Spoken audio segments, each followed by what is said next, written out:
Direct News TV. October 28, 2023.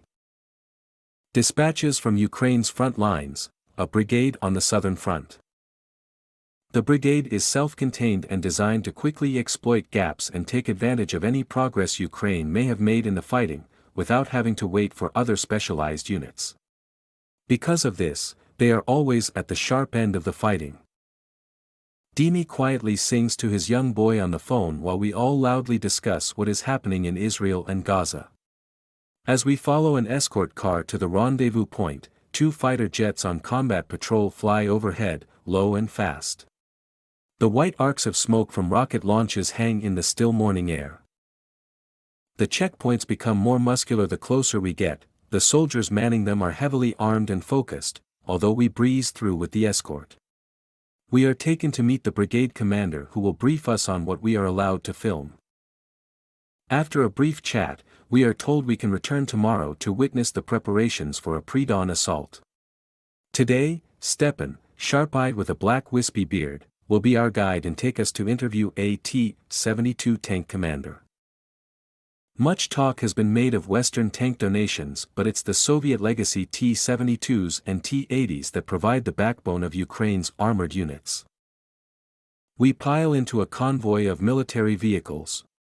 There is a lot of military traffic on the road as cars and vans ferry troops in both directions. A green military ambulance wails past, heading to the aid station. We walk through a cornfield, a brisk wind rustling the dry beige leaves. A small sign tells us to beware of mines. A soldier pulls back a camouflage net to reveal 2 T-72 tanks. One of the tanks was captured from Russian forces and refurbished, the other was donated by the Czech Republic. A small black cat prowls beneath the tanker's feet. The cat is clearly loved by the crew who have adopted it as their mascot. The tank commander chuckles as the cat bites his hand. When I ask about its name, they all shrug at the question. Climbing briefly into the gunner's position on the turret, I'm immediately confronted by just how tight a squeeze it is. The space is cramped and crammed full. The main gun is to one side with the aiming sights and other equipment visible through padded eyepieces facing forward. The thought of the tank catching fire and having to wrench open the heavy steel hatch to wriggle out and jump to safety seems like a long shot. For the most part, you fight or die in these things. The driver pops his head out the front hatch as the tank engine starts up. Everyone gets out of the way.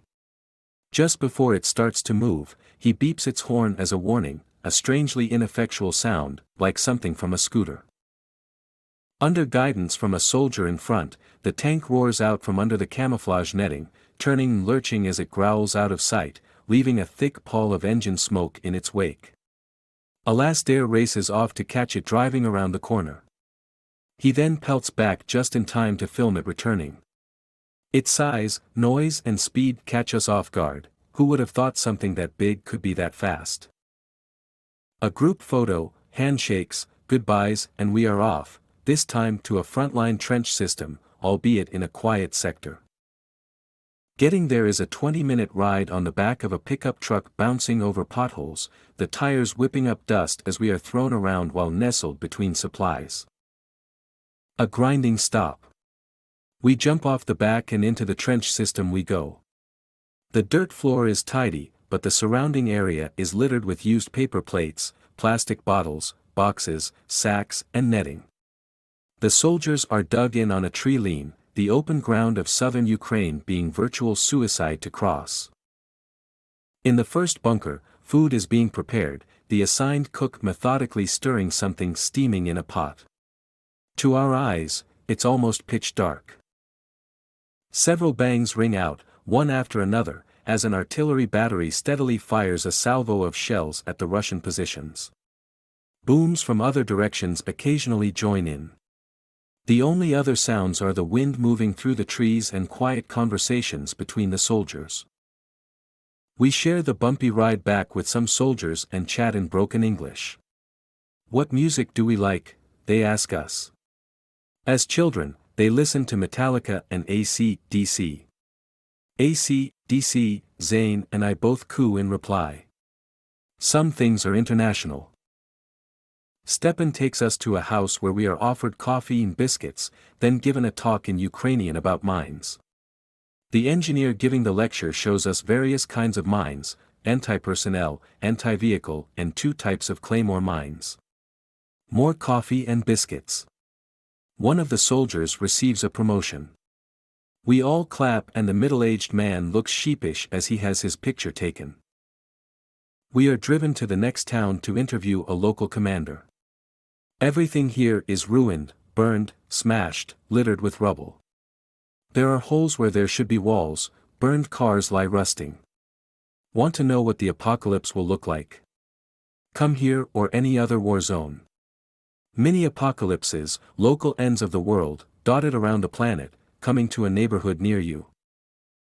And yet the humming of generators in the distance. There is still life here. My name is Kingsley.